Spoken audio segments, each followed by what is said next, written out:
Hi, soul friends. It's Tannaz Hosseinpour, and welcome back to another short solo episode of the Minutes on Growth podcast. Today, I want to share a simple phrase and piece of advice that completely changed the way I show up in my romantic relationship, and one that I think many of you will resonate with.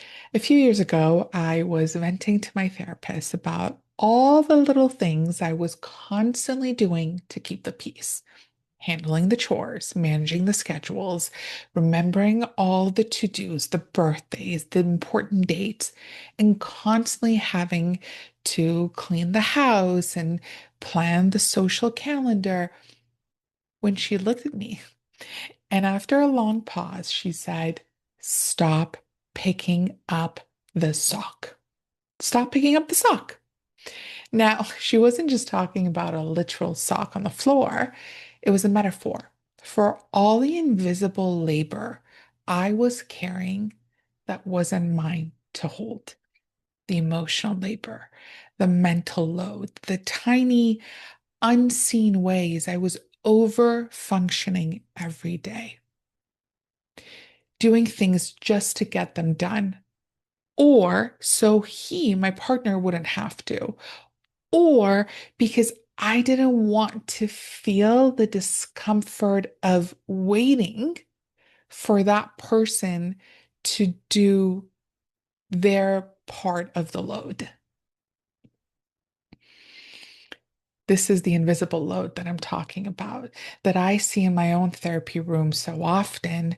The load that, because we might not be able to see it, we don't give it enough attention and value. But here's the truth: every time you pick up a sock that isn't yours, you create a dynamic that becomes hard to unwind. And this is deeply connected to our nervous system. Sometimes we overfunction, we manage, fix, anticipate because that keeps us regulated. Because letting things drop or leaving space for someone else to take responsibility, that can feel really uncomfortable. But if you keep doing everything, your partner never has the chance to show up. And you never get to experience the relationship you really want, the one where the labor is shared and love is a co-creation. So picking up the sock becomes a slippery slope because soon what tends to happen, one partner becomes the parent and the other becomes the child.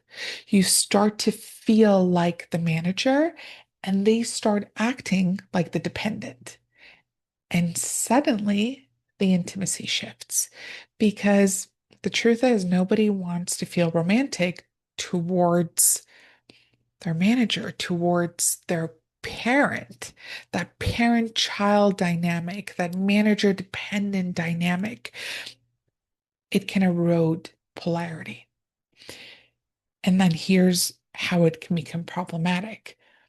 You start keeping score, you start feeling unseen, and instead of collaboration, it becomes quite resentment. So let's look at where this comes from. Most of us learned this pattern early on. I know I did. Maybe you were the eldest child that was the responsible child. Maybe love was modeled to you as self-sacrifice. Maybe you thought being good meant being accommodating. But love doesn't mean doing everything. Love means doing your part and trusting. This is a really important point. Trusting your partner to do theirs. And so that day, my therapist started to teach me ways to break the cycle because it wasn't serving me, it wasn't serving my partner, it wasn't serving the dynamic. And here's what helped me break free or attempt to break free.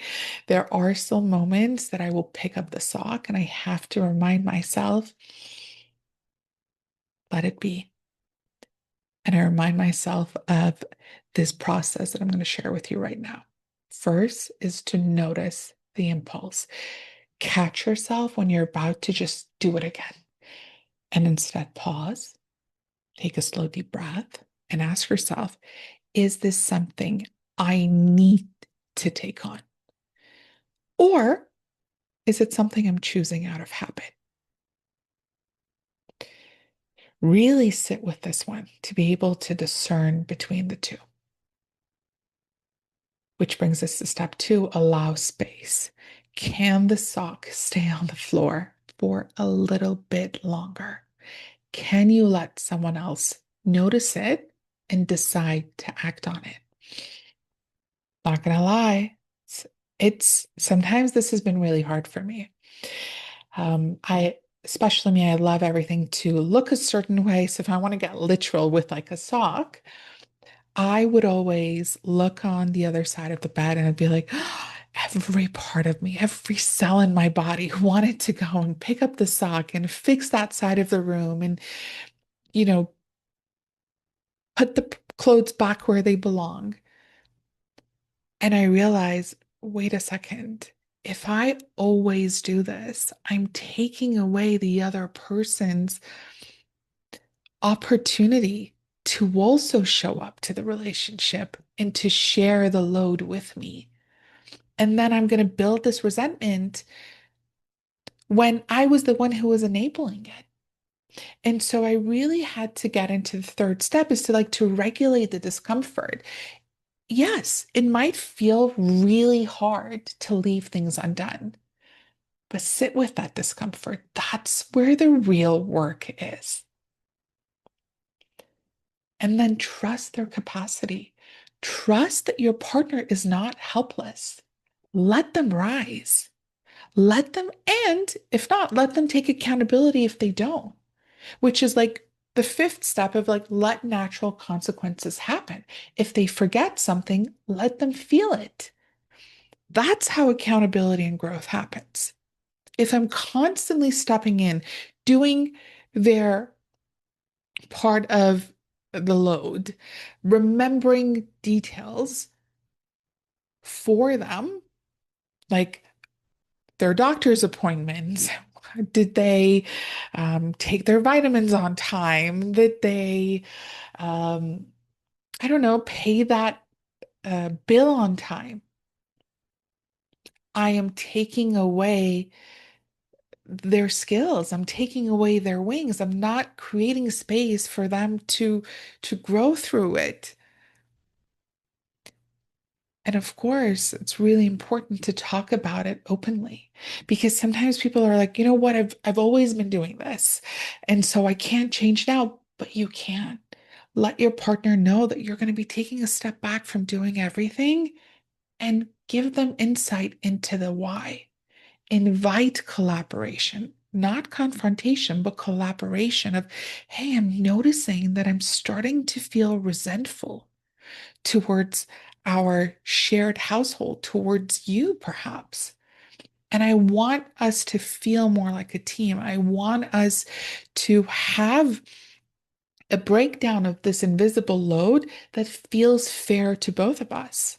And only you can dictate what that fair allocation looks like based on your lifestyles, based on your capacity, but it needs to feel fair in the sense that you feel that both of you are contributing in the way that you would like that contribution to look like.